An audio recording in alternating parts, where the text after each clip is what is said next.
डिस्ट धारा जनरेटर मतलब DC generator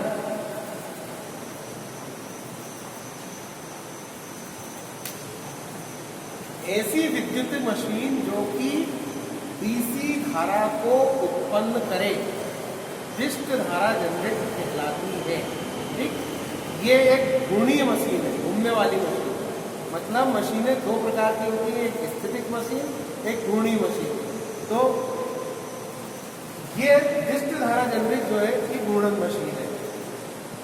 ठीक, अब विद्युत मशीन में क्या होता है, जनरली कुछ विद्युत मशीनें ऐसी होती हैं जो विद्युत ऊर्जा लेके यांत्रिक ऊर्जा देती हैं, कुछ विद्युत मशीनें यांत्रिक ऊर्जा लेके विद्युत ऊर्जा देती हैं। जैसे कि मोटर के अंदर अपन विद्युत धारा देते हैं और उससे यांत्रिक ऊर्जा यानी घूर्णन ऊर्जा प्राप्त करते हैं, जिससे कार्य संपन्न होते हैं। लेकिन डीसी जनरेटर में क्या है कि अपन इसको यांत्रिक ऊर्जा देते हैं और इससे विद्युत ऊर्जा प्राप्त करते हैं। तो ये डीसी जनरेटर है। अब डीसी जनरेटर का कार्य का सिद्धांत, किस सिद्धांत पे ये कार्य करती है? डीसी जनरेटर के कार्य का सिद्धांत।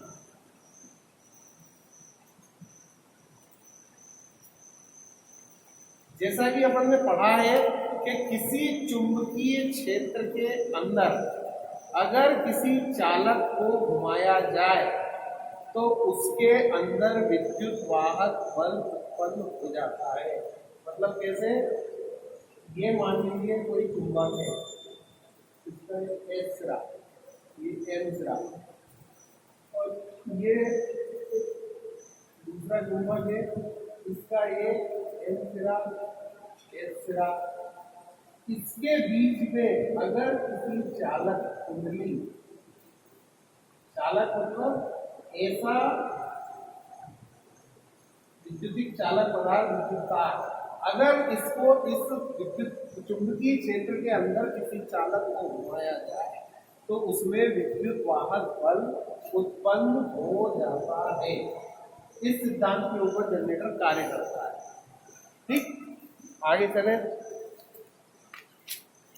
डीसी जनरेटर के भाग, डीसी जनरेटर के भाग में क्या है? चूंकि ये जनरेटर एक घूर्णन मशीन है, इसके अंदर एक होता है योग मतलब इसका बाहरी खोल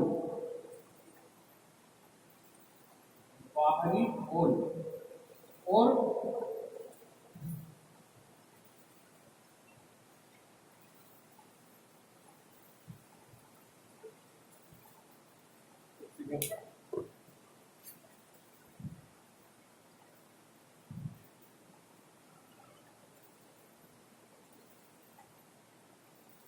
जो बाहरी खोल जो कि चुंबकीय क्षेत्र उत्पन्न करता है, जो कि इसमें ये पोल होते हैं जो कि चुंबकीय क्षेत्र उत्पन्न करते हैं। दूसरा, इसके अंदर एक घूमने वाला भाग, रोटर, जिसके अंदर चालक होते हैं। चालक मतलब तारों की कुंडली। ठीक, जब किसी में यांत्रिक विधि से इसके रोटर को घुमाया जाता है तो ये आसपास स्थित चुंबकीय क्षेत्र की वजह से इन चालकों के अंदर विद्युत वाहक बल उत्पन्न हो जाता है। ठीक, आगे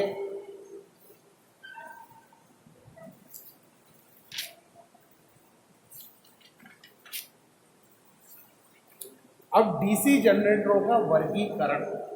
डीसी जनरेटर कितने प्रकार के होते हैं? डीसी जनरेटरों का वर्गीकरण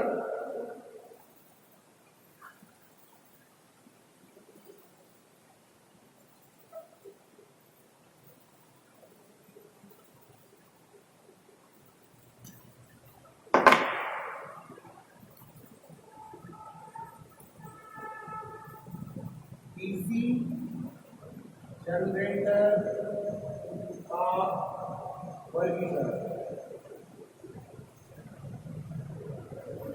डीसी जनरेटर कितने प्रकार के होते हैं? Number 1, prime mover. Prime mover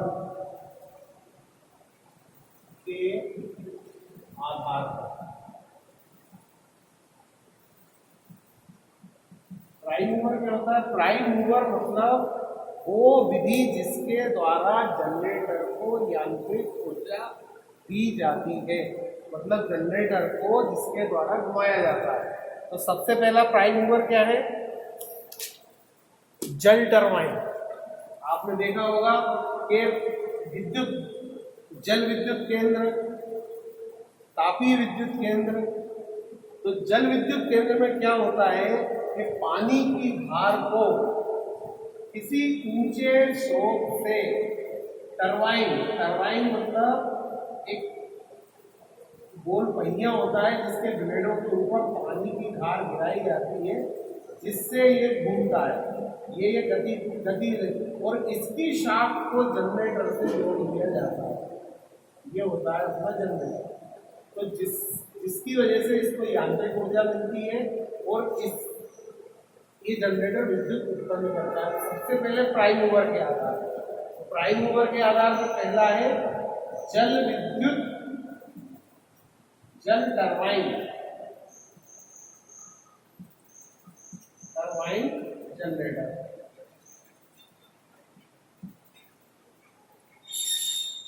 मतलब ऐसा जनरेटर जिसको यांत्रिक ऊर्जा पानी के द्वारा प्रदान की जाती है। दूसरा हुआ वाष्प टरबाइन।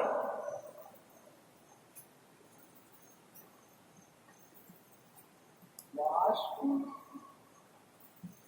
टरबाइन जनरेटर मतलब जनरेटर को यांत्रिक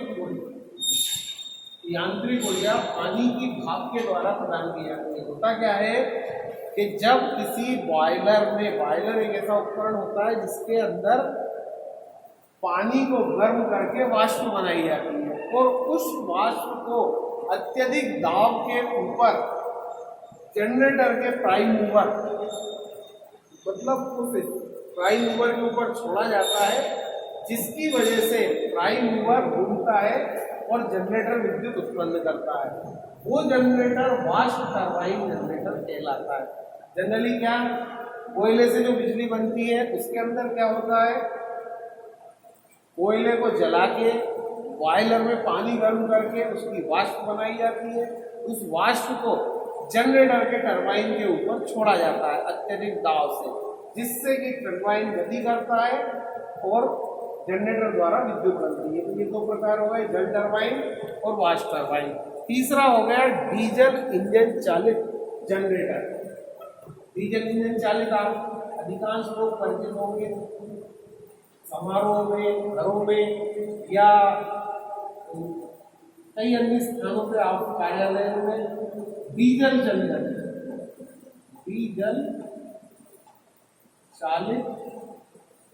जनरेटर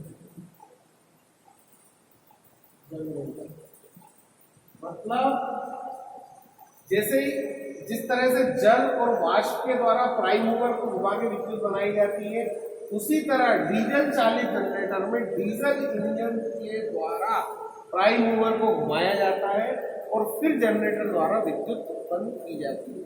तो ये तीन प्रकार का जनरेटर होते हैं, जल टरबाइन, वाष्प टरबाइन और डीजल चालित जनरेटर। ठीक, चलो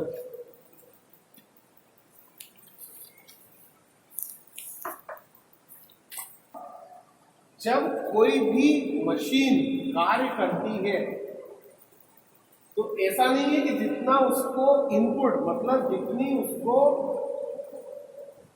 इनपुट दिया जाए उतना ही उसको आउटपुट निकले। साधारण सा उदाहरण अपन ले, आपकी मोटरसाइकिल है, मोटरसाइकिल में कंपनी बोलती है कि 101 किलोमीटर प्रति लीटर का एवरेज देगी, लेकिन वास्तविकता में वो कितना देती है? 50 या 60 किलोमीटर प्रति लीटर। तो क्या कंपनी झूठ बोलती है? नहीं, ऐसा नहीं है। ये क्या है कि बाकी की जो उसका आउटपुट या कम निकल रहा है, ये क्षति के रूप में निकल जाता है। इसी तरह जनरेटर के अंदर भी क्षतियां होती हैं। कौन कौन सी क्षति होती है वो देखें अपन। और इन क्षति की वजह से क्या होता है कि आपको आउटपुट मतलब उससे जितनी ऊर्जा मिलनी चाहिए वो ऊर्जा नहीं मिल पाती। चलो साहब देखते हैं। जनरेटर एक घूर्णन मशीन है। घूर्णन मशीन के साथ साथ इसके अंदर सबसे पहली क्षति घूर्णन है तो यांत्रिक क्षति होगी। यांत्रिक क्षति से मतलब जनरेटर को घूमने के लिए इसकी शाफ्ट के ऊपर बेरिंग लगे होते हैं। बेरिंग क्या होते हैं? जब आपस में रगड़ाते हैं तो उसकी वजह से हुई क्षति यांत्रिक क्षति कहलाती है। नंबर दूसरी, जनरेटर के अंदर चालक की वाइंडिंग होती है। चालक मतलब इसके आर्मेचर रोटर और रोटर के अंदर जो वाइंडिंग होती है, जो चालक भरे होते हैं, उन चालकों की जिस धातु के वो बने होते हैं, सामान्यतः कॉपर या तांबे के बने होते हैं, उनका कुछ ना कुछ प्रतिरोध होता है, जिसकी वजह से वो प्रतिरोध की वजह से कुछ ऊर्जा की क्षति होती है। तो ये दूसरी क्षति कौन सी हो गई? ताम्र क्षति। मतलब उसके चालकों द्वारा उत्पन्न क्षति ताम्र क्षति हो गई। नंबर 3, लोह क्षति। लोह क्षति कैसी? जनरेटर के घूमने वाले भाग यानी कि उसके आर्मेचर के जिसके अंदर भी चालक भरे होते हैं वो लोहे का बना होता है, तो उसकी वजह से भी जनरेटर में कुछ क्षति होती है। तो इस प्रकार से 3 प्रकार की क्षतियां होती हैं: यांत्रिक क्षति, ताम्र क्षति और लोह क्षति। इन क्षतियों की वजह से जनरेटर अपनी पूरी क्षमता से कार्य नहीं कर पाता। कोई भी घूर्णन मशीन, जैसे मैंने उदाहरण दिया था मोटरसाइकिल का, मोटरसाइकिल भी अपनी पूर्ण क्षमता से कार्य नहीं कर पाती। क्यों? क्योंकि उसके ऊपर भी सबसे पहली चीज तो रोड की कंडीशन है ना। रोड आपका कैसा है? रोड पूर्णतः गड्ढों वाला है, घर्षण रहित नहीं होता, तो उसकी वजह से। दूसरी, उसके अंदर यांत्रिक क्षति भी होती है। उसके पहियों में, इंजन में बेरिंग होते हैं जिनके घर्षण की वजह से कुछ क्षति होती है। तो ये क्षतियां क्या करती हैं? उसके एवरेज मतलब उसकी क्षमता को कम कर देती है। इसी तरह जनरेटर में भी यांत्रिक क्षति, ताम्र क्षति, लोह क्षति उसकी क्षमता को कम कर देती है। मतलब पूर्ण क्षमता के साथ वो कार्य नहीं कर पाता। ठीक, अब अपन जनरेटर की दक्षता को कैसे पता करेंगे? तो दक्षता बराबर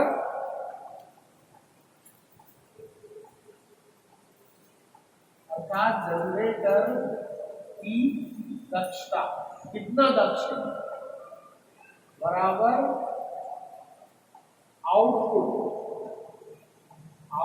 मतलब उससे निकाली गई विद्युत धारा अपॉन उसको दी गई यांत्रिक ऊर्जा, इनपुट। इन दोनों का अनुपात जनरेटर की दक्षता कहलाता है। मतलब आउटपुट अपॉन इनपुट, ये हमेशा प्रतिशत में व्यक्त किया जाता है।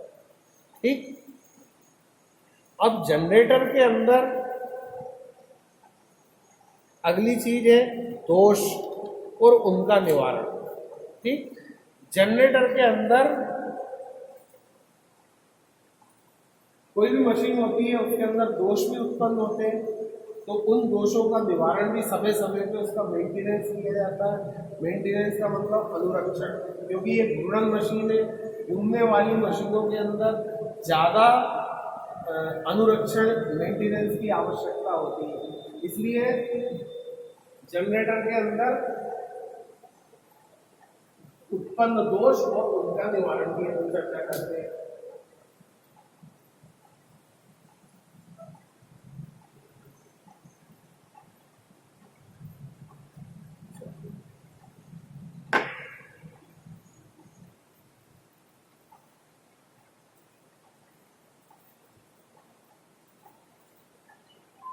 सबसे पहला है घूर्णन दिशा का विपरीत, मतलब जनरेटर के घूमने की दिशा अगर विपरीत है तो वो कार्य विद्युत ऊर्जा उत्पन्न नहीं कर पाएगा, है ना। इसलिए अगर उसकी दिशा विपरीत है तो उस दिशा को अपन को परिवर्तित करना। ठीक, दूसरा दोष होता है ब्रशों का कम्यूटेटर से स्पर्श ना कर पाना। जनरली जो जनरेटर के कम्यूटेटर होते हैं जिनसे होकर विद्युत धारा निकलती है वो कार्बन के बने होते हैं, क्योंकि जनरेटर एक घूर्णन मशीन है। तो घूर्णन मशीन का ये योग होता है, इसके अंदर वो जनरेटर में ये है पोल, है ना, जो कि चुंबकीय क्षेत्र उत्पन्न करते हैं, और ये घूमने वाला भार, इसके अंदर भरे होते हैं चालक। ठीक, अब ये चालक जो भरे होते हैं, इन चालकों के अंदर विद्युत वाहक पद उत्पन्न होता है। तो किसी भी घूमती हुई चीज से, जैसे घूमती हुई है, जैसे इसकी शाफ्ट, है ना, इस शाफ्ट, इस घूमती हुई शाफ्ट को संयोजित करने के लिए अपन को कार्बन बुशों या कम्यूटेटर की जरूरत पड़ती है, जो कि इससे लगातार संपर्क में रहते हैं और अपन को विद्युत ऊर्जा विद्युत देते हैं। तो ये अगर इससे स्पर्श नहीं हो रहा है तो आपको विद्युत धारा प्राप्त नहीं हो पाएगी। इसलिए अगर ये स्पर्श नहीं कर रहे हैं तो इनको सेट करके या इनको अच्छी तरह से संयोजित करके रखना भी, है ना। अच्छा, जनरेटर के दोष।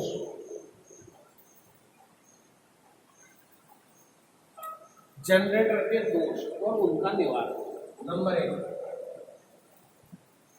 जनरेटर की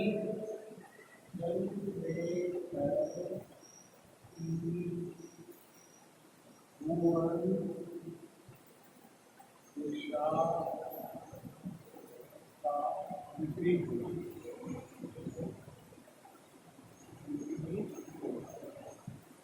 अर्थात अपनी निर्धारित दिशा में जनरेटर का न घूमना। ऐसी स्थिति में प्राइम मूवर को जनरेटर के घूमने की दिशा में संयोजित करना पड़ता है। नंबर 2, ठीक, नंबर 2,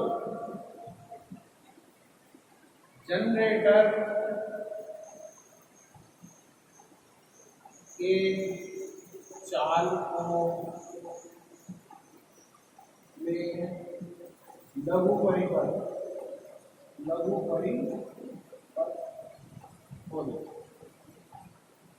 जनरेटर के आर्मेचर या घूमने वाले भाग में जो चालक, जो तार भरे लगे होते हैं, वो एक दूसरे से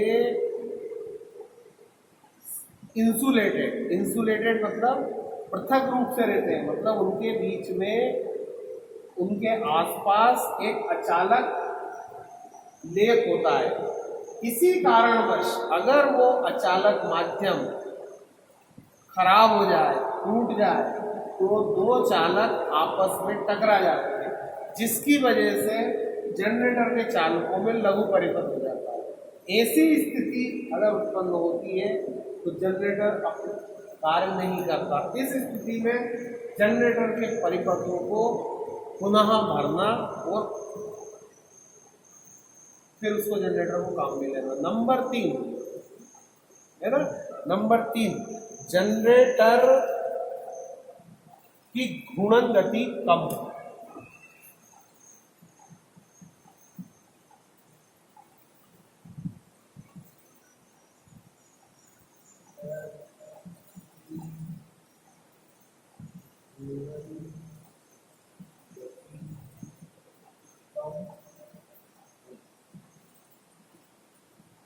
अगर जनरेटर अपनी पूरी गति से नहीं घूमेगा तो जनरेटर द्वारा उत्पन्न विद्युत वाहक बल, मतलब विद्युत वाहक बल या वोल्टेज कम उत्पन्न होगा। इसलिए जनरेटर को अपनी पूरी गति से घूमना आवश्यक है। तो जनरेटर की अगर घूर्णन गति कम है तो प्राइम मूवर जिस माध्यम से जनरेटर को घुमाया जा रहा है उसको नियंत्रित करके जनरेटर को पूर्ण गति पर घुमाना आवश्यक है, जिससे कि जनरेटर द्वारा उत्पन्न विद्युत वाहक बल प्राप्त हो सके। नंबर 3 लोड, चौथा लोड अधिक होना। लोड अधिक होना मतलब जनरेटर से उत्पन्न विद्युत धारा को हम विभिन्न कार्यों में लेते हैं, जिससे घरेलू लाइटिंग, औद्योगिक लाइटिंग, मोटर इत्यादि प्रकार की विद्युत मशीनें इससे संयोजित करते हैं। अगर जनरेटर की क्षमता जितनी क्षमता के लिए वो बना है उससे अधिक अगर उसके ऊपर विद्युत उपकरण संयोजित कर दिए जाएं तो जनरेटर अत्यधिक दबाव पड़ेगा, जिसकी वजह से जनरेटर के चालक अत्यधिक गर्म होकर जल सकते हैं और जनरेटर को क्षति होगी। इसलिए अगर जनरेटर की क्षमता से अधिक उस पर लोड है तो लोड को कम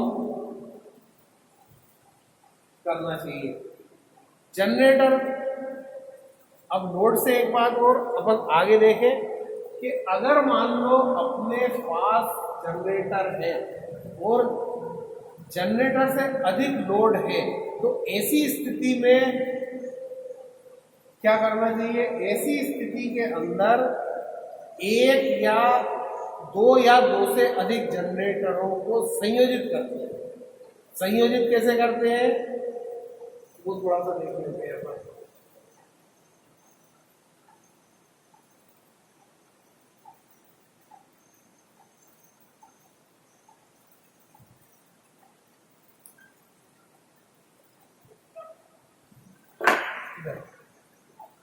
जनरेटर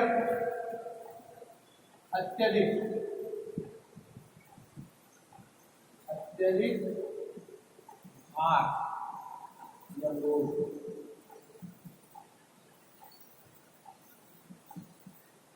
होने की स्थिति में, अत्यधिक भार या लोड होने की स्थिति में जनरेटरों को आपस में जोड़कर उनका समानांतर प्रचालन किया जाता है। मतलब एक जनरेटर के साथ दूसरा जनरेटर संयोजित किया जाता है।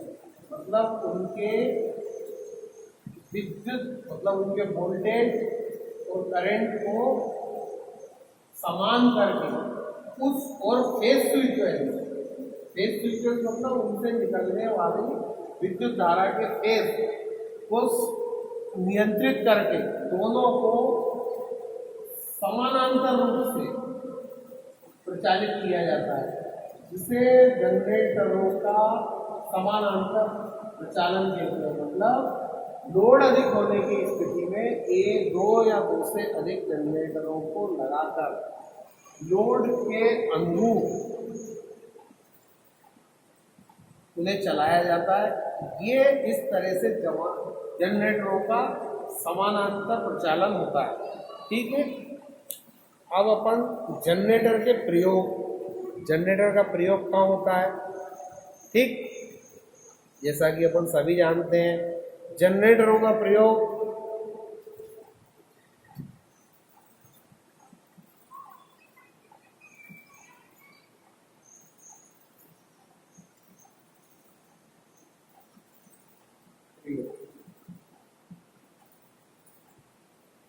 जहां भी विद्युत धारा की आवश्यकता पड़ती है वो जनरेटर के लिए, ठीक।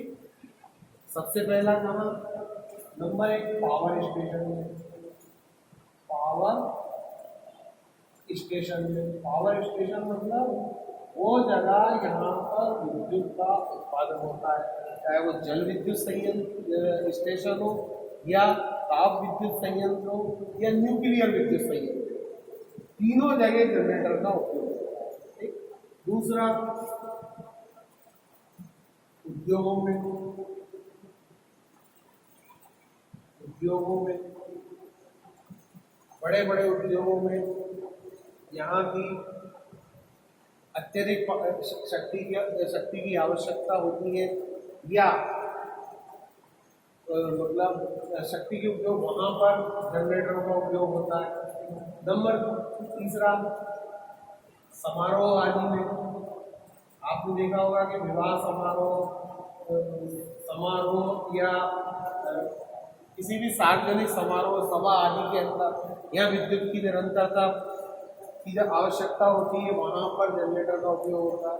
इस तरह से जहाँ भी विद्युत की आवश्यकता है वहाँ पर जनरेटर का उपयोग होता है। बस सर बंद कर दो।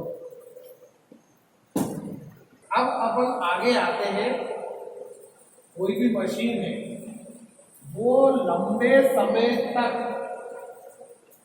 अच्छी तरह से बिना किसी रुकावट के, बिना किसी दिक्कत के कार्य करती रहे, इसलिए उस मशीन का नियमित रूप से उसकी देखभाल करना पड़ती है। इसी तरह जनरेटरों की भी दैनिक रूप से देखभाल करनी पड़ती है, जो कि उनका क्या कहा जाता है, दैनिक अनुरक्षण, ताकि उनके अंदर कोई दोष उत्पन्न ही ना हो, ठीक। तो दैनिक अनुरक्षण, जनरेटरों का नियमित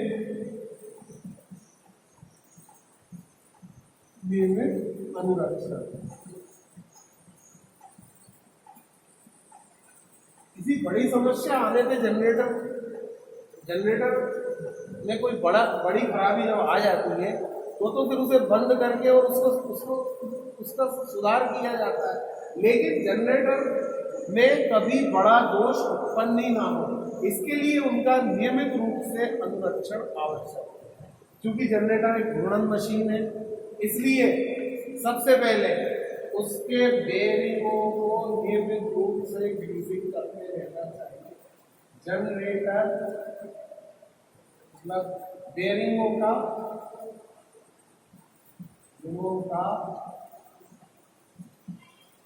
नियमित रूप से ग्रीसिंग या स्नेहन, ताकि स्नेहन के अभाव में बेरिंग खराब ना हो। नंबर 2, जनरेटर चालकों का जो कनेक्शन है, चालकों के कनेक्शन की जांच। क्या होता है, जब जनरेटर के चालकों के बीच चालकों के संयोजन ढीले हो जाते हैं तो वो स्पार्क करने लगते हैं और विद्युत धारा का प्रवाह अवरुद्ध हो जाता है। इस प्रकार से नियमित रूप से उनके चालकों का जांच करते रहना चाहिए, कहीं वो लूज तो नहीं हो गए। अगर वो लूज हो गए हैं तो उन्हें टाइट किया जाए ताकि विद्युत धारा का प्रवाह निरंतर बना रहे। नंबर 3, कम्यूटेटर का समायोजन। जनरेटर से विद्युत धारा प्राप्त करने में कम्यूटेटर का बहुत बड़ा योगदान है।